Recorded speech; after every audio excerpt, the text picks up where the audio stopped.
Good evening, everyone, and a very warm welcome to Openbank's live Markets Flash webcast.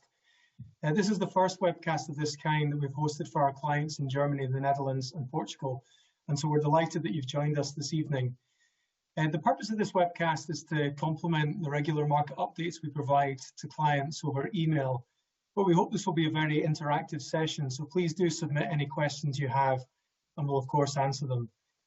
By way of introduction, my name is Michael Strachan. I'm the Director of Media and Financial Communications for Banco Santander, and it's my pleasure to host the call. And I'm delighted to be joined today by Gonzalo Pradas, a Director of Wealth Management for Openbank, who's going to answer all your questions. Gonzalo, thank you very much for being with us. How are you? Thank you, Michael. I'm very good. How are you? I'm very well, thanks, very well. So let's get straight to it. Perhaps we could start with your thoughts on the mood of the market right now. How do you see it? Okay, thanks, Michael. Yeah, look, the mood of the markets, it's volatile. Volatility remains high. Not as elevated as in March, of course, that was record levels, but remains anchored at high levels. Also, markets are starting to be more correlated, more of a normal behavior, we could say. This is when equities rise, bonds fall, bond falls, and vice versa. When bonds rise, equities fall, which is a positive thing to and a good thing to see. And I also believe that we are seeing, and we are under binary markets. Markets are changing from risk on to risk off, from positive to negative, from optimistic to pessimistic, in a very rapid manner. We see, of course, still many risks. Main concern today and this week is the virus, and we are seeing outbreaks in China, in the US, in some states. We, of course, have the safety net, so to say, of central banks, and the US Federal Reserve is leading that. It is proving a very compelling way of having consistent returns for us as investors, as they are buying overwhelming amounts of fixed income assets. And well, the third leg is today the economic recovery, and how the fiscal stimulus or the governments worldwide are backing it, to what extent, where, how. Here the US is being very bold and executive with all the aids, both through direct spending and also loan warranties. Japan is well in due course also.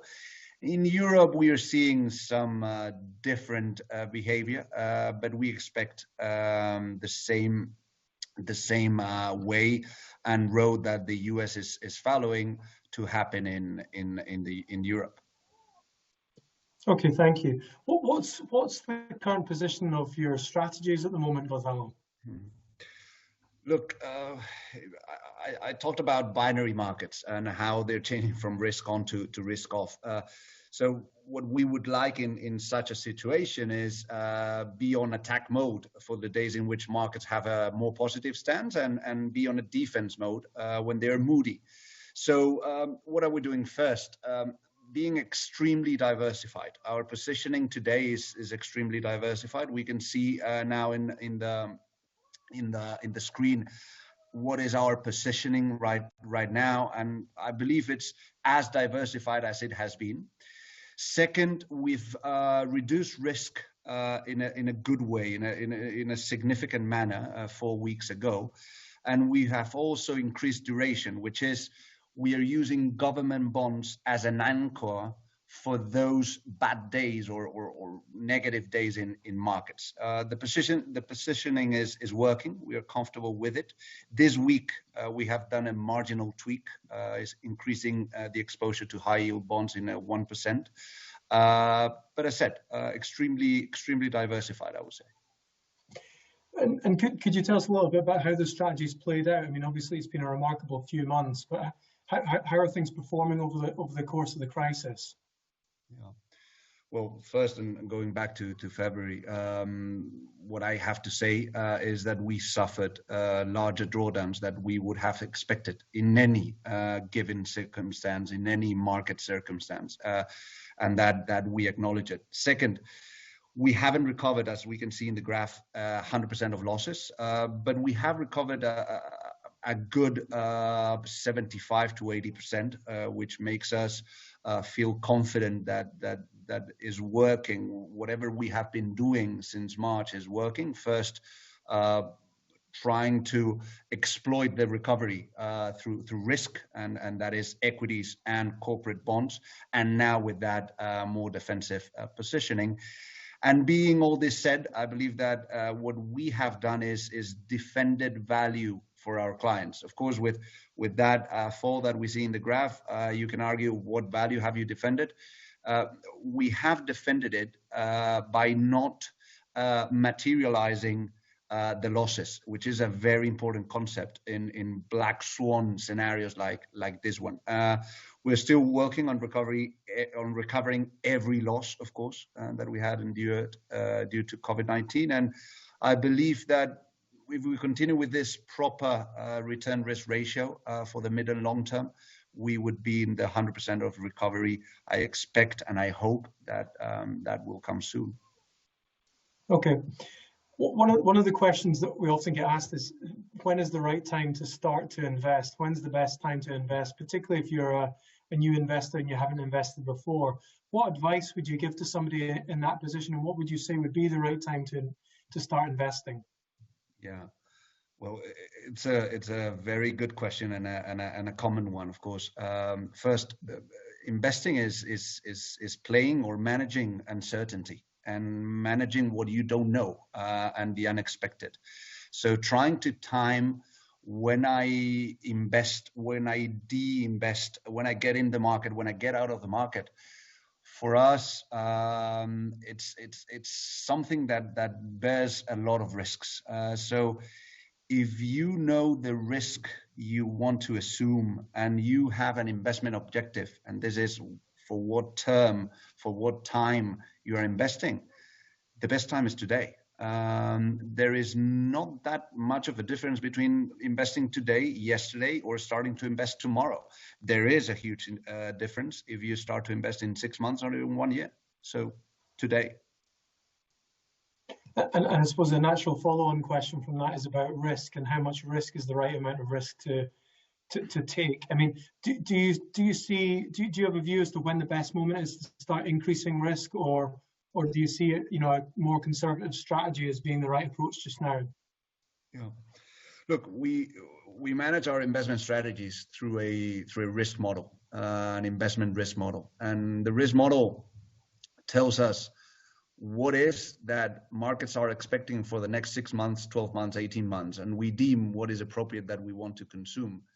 Today, as I said before, we are in a very extremely diversified positioning, and that means that we are below the risk levels that we were consuming 2 months ago and of course 6 months ago. So today, adding risk with such a binary market, as I said, in which you can see one day on Monday is a risk on mode, and Tuesdays markets are on risk off mode. You have to be well diversified. That means having risk below what your average would be. Okay, we've had a couple of questions through about specific sectors. Obviously, a big focus on technology at the moment, given how the tech sector has performed throughout the crisis, seeing record highs in many companies.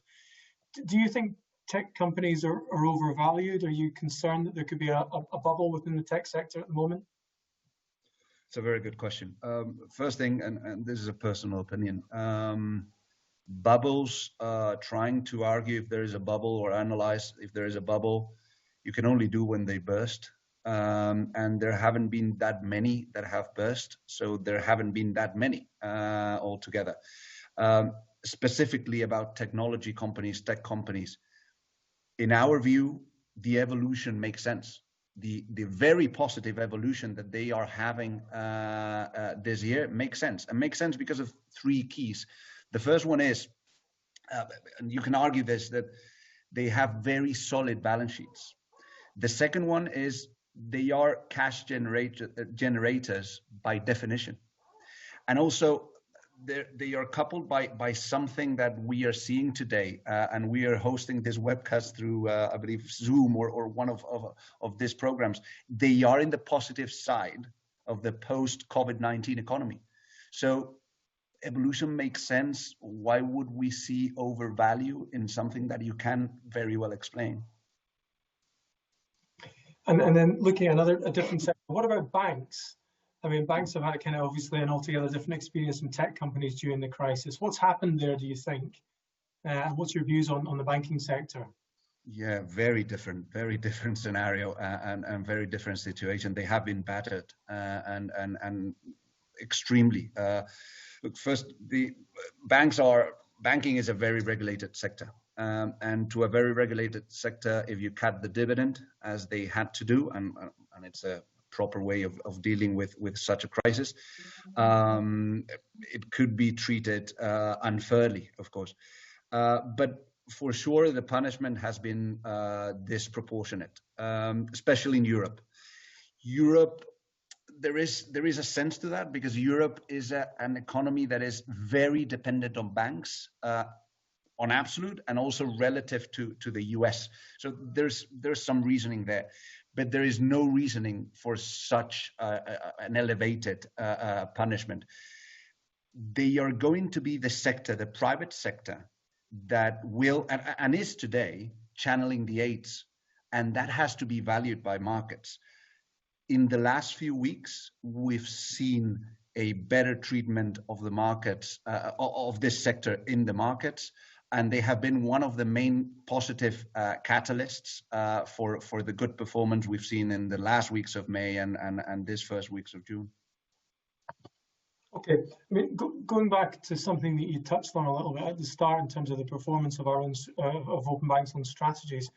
I mean, we saw quite a rapid recovery in April. And then perhaps, although there was still recovery, it was perhaps getting slightly milder in May and June. Do you see that sort of pace of recovery continuing? Is that what you expect going forward? Good question. It's something that we question ourselves and we challenge ourselves.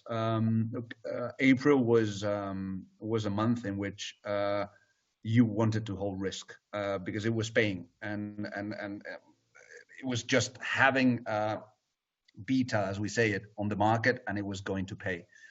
May and June have been, with very high levels of volatility, as I said, more normal or normalized months in regards to markets. So, of course, more challenging in order to position the mix of your portfolios, and it has been difficult to bring return to the table. Now, we have done it, and we have posted positive returns on both months, of course, June month to date, and especially June, and this is something that we are focusing very much on.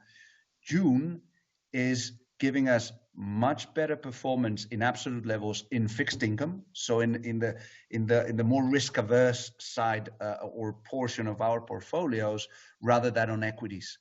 That's why also we believe that our current positioning is paying off much better than if we were holding today the positioning we were holding 1 month ago, 2 months ago. So more normal markets, but markets that we are being able to navigate in a good form. And we've had a question too about the more defensive strategies. Do you expect Openbank's more defensive strategies, especially Kuala Lumpur, to recover all the losses before the year end? Look, especially Kuala Lumpur is being the most positive surprise that we are seeing, and the most positive reward of our positioning. Look, from mid-May to today, this strategy has had north of 2% positive return, while the benchmark is below 1%. So we don't know what is going to happen tomorrow. We don't know what is going to happen in 6 months. But if we are disciplined in our risk model, we believe that with the current positioning of Kuala Lumpur, very biased to credit, of course, because we have central banks buying credit, buying corporate bonds, we will be in the 100% of recovery of the losses and potentially positive return before year end. I hope so, and we're putting everything on the table to make it happen. We've got a question from Oscar about the potential for a second outbreak globally. What impact do you think that would have on the market? Would you expect an equally sharp correction as we saw in February, or would you expect the markets to respond differently given what we know about the virus is obviously significantly more than was the case 4 months ago? Very good question. Thank you, Oscar. Because it's something that we put in our risk models, and it's something that we analyze and we are calculating. First, would we experience or suffer the same sharp correction? We don't believe so. Would it be if we have, in the context that Oscar said, so a global outbreak, a second global outbreak, would we have corrections that would be heavy? Yes. Do we expect a global second outbreak at the same time and with the same disproportionate levels of affection throughout the globe? No. We believe that as we in Openbank and in the investments committee of Openbank have learned about COVID-19 and the crisis in financial markets, we believe that governments, companies have learned how to face potential new outbreaks, and the situation wouldn't be, fortunately, as it was in February, March. Okay. Question now on more macro level. Obviously, there continues to be trade tensions between the US and China. How is that affecting your strategies at the moment? Is there anything that you'd like to say about that? And unfortunately, I have to say about that, because it's that type of risk that you would love to forget about, because there are more important things on the table right now. Elections in the US are November 3rd. So this is going to be there until November 3rd. Now, in what fashion? In a fashion that from the US, they will be around an equilibrium point of having the media talk about the issue and how China, we are facing China, but at the same time that markets are not punished or markets don't get into a turmoil. And we are going to see a bit of leeway around that equilibrium point. There were points in May in which it seemed a little bit exaggerated. Right now, we are in a more muted territory, but expect that in August and potentially September, October, again, the levels will pick up and it will be all over the media.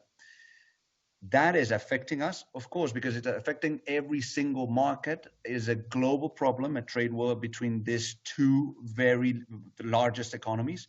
But it's about volatility. It's not about losses. So yes, it has affected us. It will affect us, but it is affecting every single asset class. We believe is something that by November 3rd will finish. Okay. We've got a question now from George. He's asking, given how strongly markets have rebounded in recent months, do you think that there's a disconnect now between asset prices and the current situation, given that we're still seeing a relevant part of the world in lockdown, significant unemployment in the US, number of economic indicators coming through that suggest that the real economy is going to really start to feel the impact of the crisis in the coming months. Do you see that disconnect between asset prices and the sort of real world situation? Very good question from George. Yeah, thank you. Of course there is. there is a gap between what is said Wall Street and what is called Main Street. Yes. Now, is something that should worry us as a society or us as investment managers? Yes, it's something that worries, and it is a worry. But at the same time, we should explain what are financial markets and what is the economy. Of course, what is important for businesses, for families, is the economy. But at the same time, financial markets are looking 12 months from now, 18 months from now. And that is the view that investors and the actors of financial markets have about, and this is important, about a percentage, a very low percentage of all businesses around the globe, of all companies around the globe. So coming back to what we were talking about, technology, technology arguably is well priced today for what it will deliver in 12 months. Now, if I had to price today's state of the economy, financial markets wouldn't be here. But financial markets are not looking today, are looking 12 months from now, 18 months from now. So I understand the complaints and the worries is something that I myself have. But at the same time, we should put in context, what is the economy, what are the financial markets?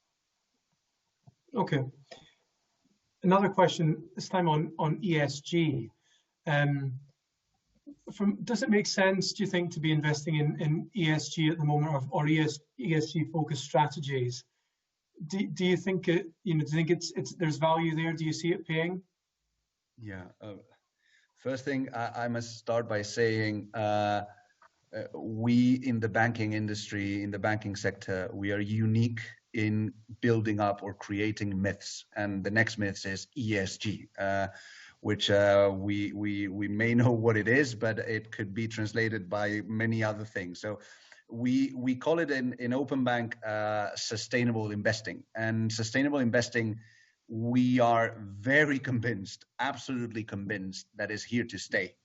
And it's here to stay because of high quality. It's here to stay because of the purpose within it.